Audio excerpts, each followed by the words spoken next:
Hello मेरे students, welcome to my classroom. और आज के क्लास में हम लोग डिस्कस करने वाले हैं अम्ल, भस्म तथा क्षार के जो बारे में हम लोग पढ़े थे, लवण। जो प्रीवियस क्लास में हम लोग पढ़े थे और कुछ बाकी रह गया था, आज उसको हम लोग कंप्लीट करने का प्रयास करेंगे। ठीक है, तो चलिए, हम लोग का टॉपिक था कि अहर नियम के अनुसार, ठीक है, अहर नियम क्या कहता है उसके अनुसार हम लोग बात करने वाले थे। तो अहर नियम के अनुसार जलीय विलयन में अम्ल हाइड्रोजन आयन रिलीज करते हैं। यानी आप देख सकते हैं कि अम्ल जो है वो हाइड्रोजन आयन कैसे रिलीज करते हैं।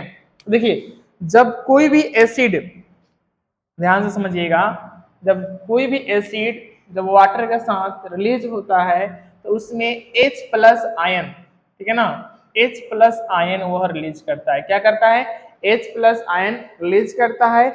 लेकिन ध्यान से समझिएगा, अहर नियम के अनुसार ये जलीय विलयन में अम्ल क्या करते हैं? तो हाइड्रोजन आयन, यानी हम कह सकते हैं कि H+ आयन रिलीज करेंगे।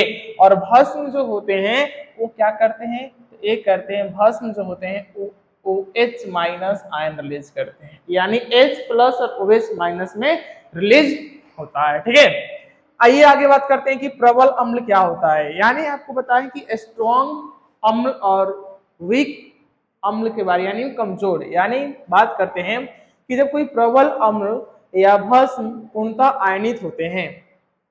ध्यान समझिएगा कि प्रबल अम्ल और भस्म क्या होते हैं कि कंप्लीटली क्या हो जाते हैं, वो आयनित हो जाते हैं, जबकि दुर्बल अम्ल और भस्म आंशिक रूप से आयनित होते हैं, यानी वो पार्शियली होते हैं। ठीक है ना, पूरा कंप्लीट वो क्या होते हैं, आयनित नहीं होते हैं। लेकिन अगर हम बात करते हैं अगर किसकी, तो strong acid and strong base की, तो ये क्या होते हैं, कंप्लीटली क्या हो जाते हैं, आयोनाइज हो जाते हैं, यानी आयनित हो जाते हैं। आगे बात करते हैं हम लोग, देखिए कि क्रियाशील धातुओं से अभिक्रिया, क्रियाशील धातुओं से अभिक्रिया कर अम्ल H2 गैस मुक्त करते हैं। तो याद रखिए, जब कोई भी यहां देखिए, जब कोई भी एसिड एसिड रिएक्ट करेगा मेटल के साथ, ठीक है ना, यानी जब कोई भी अम्ल धातु के साथ रिएक्ट करेगा तो वह रिलीज करेगा यहां से हाइड्रोजन गैस, H2 गैस क्या करेगा, रिलीज करेगा। एक चीज हमेशा ध्यान रखिएगा कि जब भी कोई धातु अम्ल से अभिक्रिया करता है तो वह हाइड्रोजन गैस मुक्त करता है। अगला लाइन पढ़ते हैं हम, देखिएगा, तथा लवण का निर्माण होता है। यानी हाइड्रोजन गैस तो बनेगा ही बनेगा और उसके साथ साथ लवण यानी साल्ट भी बनेगा। आगे बात करते हैं, कुछ धातुएं क्षार से प्रतिक्रिया कर H2 गैस मुक्त करती है। ठीक है, कुछ ऐसे बेस होते हैं जो कि धातु से रिएक्शन करके, प्रतिक्रिया करके हाइड्रोजन गैस को क्या करते हैं, मुक्त करते हैं। और ऐसे में भी लवण बनाते हैं जिनका ऋणायन, यानी जिनका जो बात करते हैं निगेटिव चार्ज होता है, धातु और ऑक्सीजन के परमाणुओं से निर्मित होता है। यानी कह सकते हैं कि जो भी ऋणायन बनेगा वह धातु यानी मेटल और ऑक्सीजन के परमाणुओं से निर्मित होगा। ठीक है, आइए अगले पॉइंट की बात करते हैं। तो धातु के ऑक्साइड भस्मीय होते हैं। याद रखिएगा, क्वेश्चन पूछ देता है कई बार कि धातु के ऑक्साइड क्या होते हैं। तो धातु के ऑक्साइड क्या होते हैं, भस्मीय होते हैं। क्या होते हैं, भस्मीय होते हैं। और अम्ल से अभिक्रिया करके क्या बनाते हैं, तो क्वेश्चन पूछता है कि जब धातु अम्ल से अभिक्रिया करता है तो क्या क्या बनता है। तो याद रखिएगा, तो क्या क्या बनेगा, तो अम्ल से अभिक्रिया करके लवण और जल बनेगा। क्या बनेगा, लवण और जल बनेगा। आगे पॉइंट देखिए कि अधातु जो होते हैं, यानी जो नॉन मेटल होते हैं, क्या होते हैं, नॉन मेटल अधातु के जो ऑक्साइड होते हैं वो क्या होते हैं, अम्लीय। इसको भी नोट कीजिएगा, यानी जो नॉन मेटल होते हैं उनके जो ऑक्साइड होते हैं वो क्या होंगे, अधातु के जो नॉन मेटल के जो ऑक्साइड होते हैं वो एसिडिक इन नेचर होते हैं, यानी अम्लीय होते हैं। और भस्म से अभिक्रिया करके, किससे, तो भस्म से अभिक्रिया करके क्या बनाते हैं, लवण बनाते हैं। याद रखिएगा, क्या बनाते हैं, तो लवण बनाते हैं। यहाँ पे दूसरा कुछ नहीं बनेगा, यहाँ पे ओनली सॉल्ट बनेगा, जल कुछ नहीं बनेगा। ठीक है, नॉन मेटल के साथ। अगला पॉइंट बात करते हैं, अम्ल या भस्म के जलीय विलयन विद्युत का संचालन करते हैं। ठीक है, चाहे वो एसिडिक सॉल्यूशन हो या बेसिक सॉल्यूशन हो, उसमें इलेक्ट्रिसिटी कंडक्ट करेगा तो करेगा, नहीं विद्युत का संचालन होगा। ठीक है, तो आप लोग इसे नोट करो, मैं इसे इरेज करूंगा। या आप स्क्रीनशॉट ले सकते हो, ठीक है, नोट डाउन करो फास्ट। चलिए हम लोग बात करते हैं सूचक। ये क्या होते हैं सूचक? तो सूचक को हम लोग इंग्लिश में कहते हैं इंडिकेटर्स, ठीक है, क्या कहते हैं? इंडिकेटर्स। क्या कहते हैं? तो इंडिकेटर्स कहते हैं, इंडिकेटर्स। ये क्या करते हैं? ये जो इंडिकेटर्स है ना, ये हमें बताते हैं कि एसिड है या बेस है, ठीक है ना, उनके कलर, यदि इनमें कोई चेंजिंग होता है तो हम लोग पता कर लेते हैं कि यह एसिडिक नेचर है या बेसिक नेचर है। तो कहते हैं कि सूचक होते क्या है? तो सूचक जो है रंजक या रंजकों का मिश्रण होते हैं, यानी मिक्सचर्स ऑफ रंजक या रंजकों के क्या होते हैं? मिश्रण होते हैं, जो रंग परिवर्तन द्वारा, यहाँ देखिए, जो रंग परिवर्तन द्वारा अम्ल या क्षार की उपस्थिति को सूचित करते हैं। यानी जो इंडिकेटर्स है ना, इनका जब कलर चेंज होता है, क्या चेंज होता है? कलर। जब आप देखोगे कि कलर चेंज हो रहा है, ब्लू से लाल, लाल से नीला, पिंक, जिस भी कलर का कलर चेंज हो, तो इससे आप पता कर सकते हो कि भाई ये कौन से नेचर के हैं, ठीक है ना। तो एक हमें बताएगा कौन? तो हमें बताएगा इंडिकेटर कि कोई भी सब्सटेंस या कोई भी सॉल्यूशन जो कौन से नेचर में मुझे मिल रहा है, वो कौन बताएगा? इंडिकेटर्स बताएगा, ठीक है ना। इस चीज का खास ध्यान रखना। जैसे हल्दी है, लिटमस है, ये सब जो है वो नेचुरल इंडिकेटर्स यानी प्राकृतिक सूचक हैं। क्या है?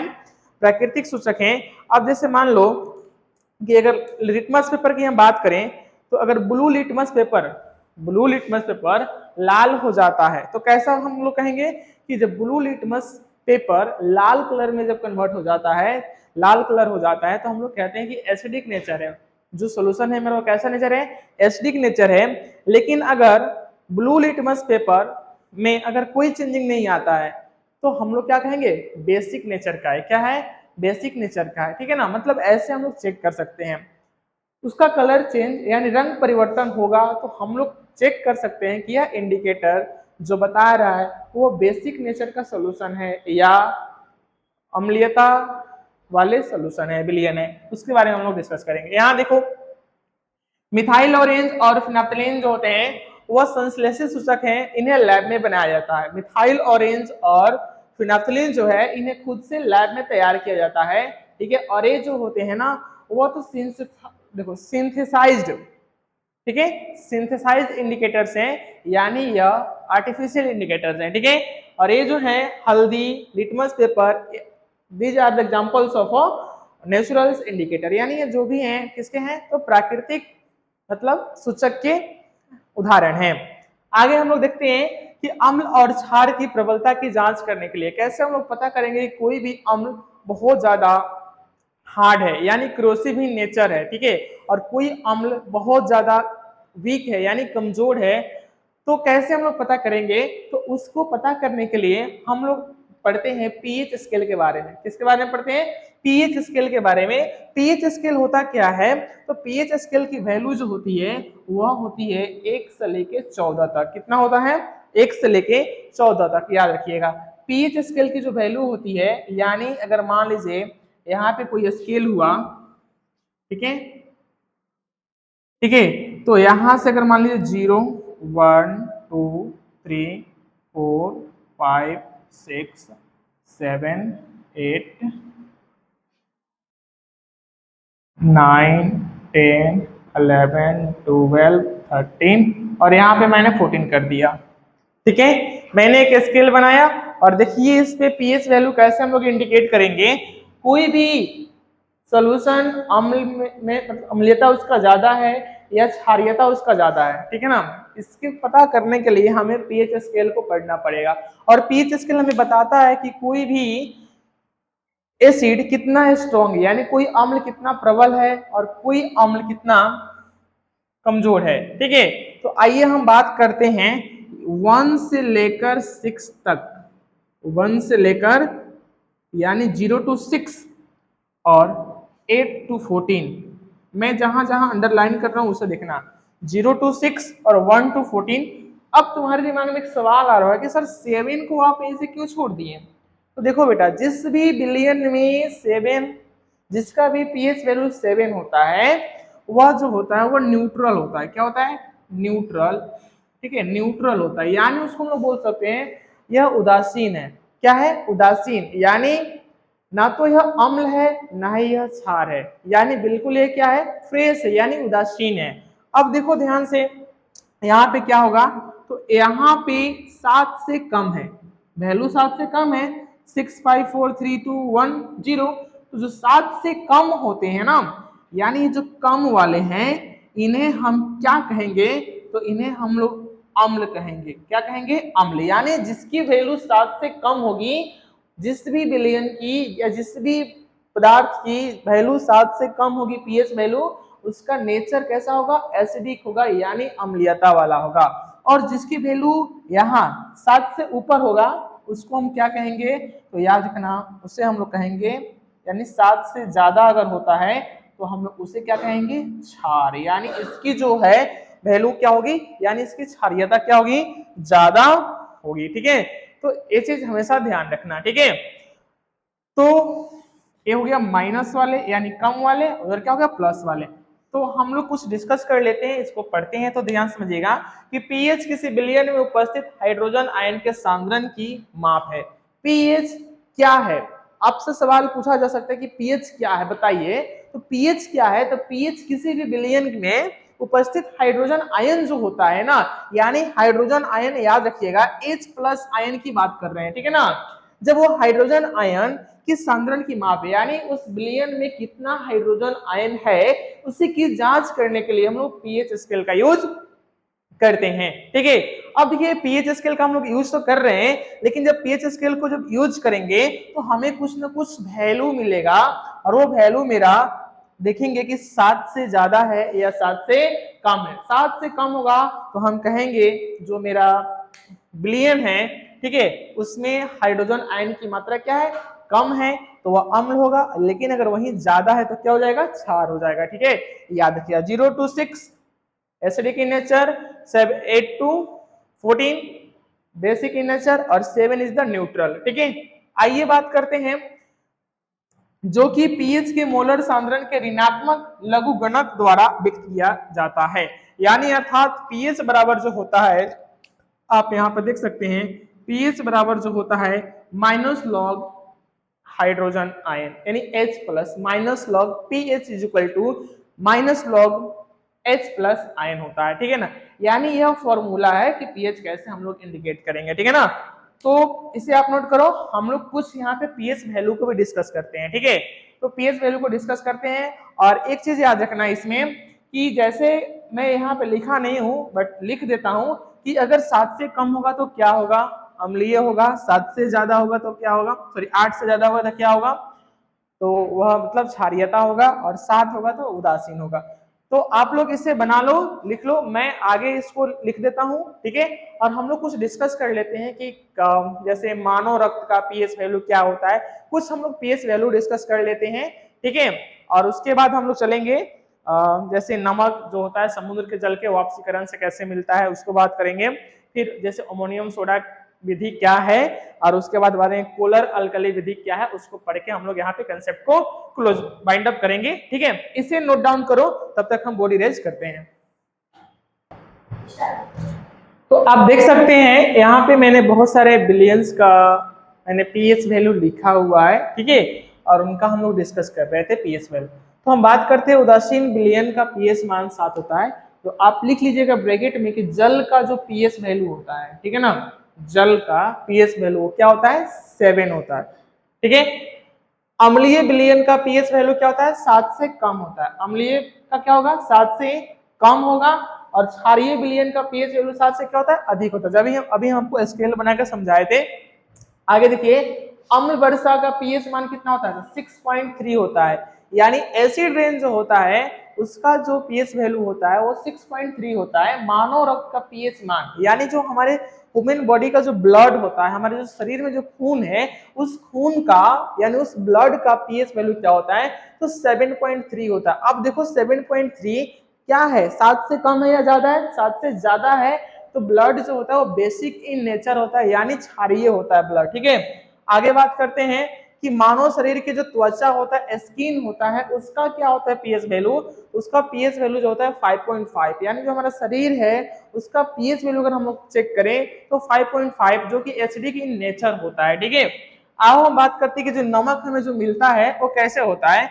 तो नमक समुद्र जल के वापसीकरण से प्राप्त होता है, यानी जब समुद्र का जल हम जब लोग इकट्ठा करते हैं तो जब वह वापसीकरण होता है यानी इवोपरेट होता है, देन उसके बाद जो बचता है उससे हम लोग फैक्ट्री में ले जाके उसे रिफाइनरी करके तो हम लोग उस नमक का यूज करते हैं, ठीक है ना। यानी एक लाइन में कहा जाए नमक समुद्र जल के वापसीकरण से प्राप्त होता है। आगे बात करते हैं क्लोर अल्कली विधि क्या होता है। देखो भाई क्लोर वेरी इंपॉर्टेंट है, याद रखना, डायरेक्ट पेपर में क्वेश्चन पूछता है क्लोर ये विधि क्या है, ठीक है। तो क्लोर अल्कली विधि द्वारा सोडियम हाइड्रोक्साइड ये बनाया जाता है। क्वेश्चन क्या पूछेगा तुम्हारे पेपर में कि सोडियम हाइड्रोक्साइड कौन से विधि से बनाया जाता है, कौन से विधि से प्राप्त होता है, तो क्लोर अल्कली विधि। या ये भी पूछ सकता है कि क्लोर अल्कली विधि से आप क्या समझते हो, ठीक है, इस टाइप से क्वेश्चन पूछा जा सकता है आपसे। तो सोडियम हाइड्रोक्साइड बनाया जाता है इस विधि द्वारा। सोडियम क्लोराइड यानी जो NaCl है जिसको हम लोग कॉमन साल्ट कहते हैं, जो हम लोग खाते हैं जो नमक, तो NaCl जो है सोडियम क्लोराइड, ध्यान समझना, कि संतृप्त विलयन का वैद्युत अपघटन कराकर यानी उसमें कंप्लीट इलेक्ट्रोलाइसिस कराकर वैद्युत इलेक्ट्रिसिटी पास कराकर क्या प्राप्त किया जाता है, तो NaOH यानी सोडियम हाइड्रोक्साइड, याद रखना सोडियम हाइड्रोक्साइड प्राप्त किया जाता है, ठीक है। कंप्लीट। हमेशा याद रखना सवाल ये पूछेगा कि कौन से मेथड के तहत सोडियम हाइड्रोक्साइड को प्राप्त किया जाता है, तो अल्कली विधि यानी क्लोर अल्कली विधि के माध्यम से सोडियम हाइड्रोक्साइड को प्राप्त किया जाता है। उसमें कैसे, तो सोडियम क्लोराइड के संतृप्त विलयन में कंप्लीट इलेक्ट्रोलाइसिस कराया जाता है यानी वैद्युत अपघटन कराया जाता है, तब हमें NaOH यानी सोडियम हाइड्रोक्साइड मिलता है, ठीक है। ये बातें आप लोग याद रखिएगा। आगे बात करते हैं अमोनिया सोडा, ये क्या होता है इसे समझना। ये जो अमोनिया सोडा है ये कौन सी विधि है, अमोनिया सोडा विधि को हम लोग सॉल्वे विधि भी कहते हैं। क्या कहते हैं, सॉल्वे विधि भी कहते हैं। अमोनिया सोडा को क्या कहा जाता है, तो सॉल्वे विधि भी कहा जाता है, यहाँ पे लिखा गया सॉल्वे विधि।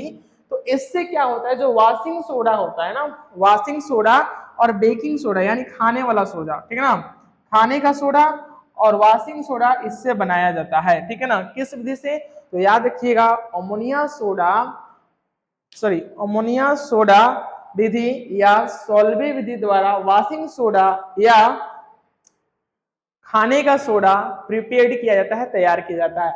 और यहाँ पे जो आपका कंसेप्ट था अम्ल भस्म तथा लवण का कंप्लीट होता है पूरा आपका कंसेप्ट।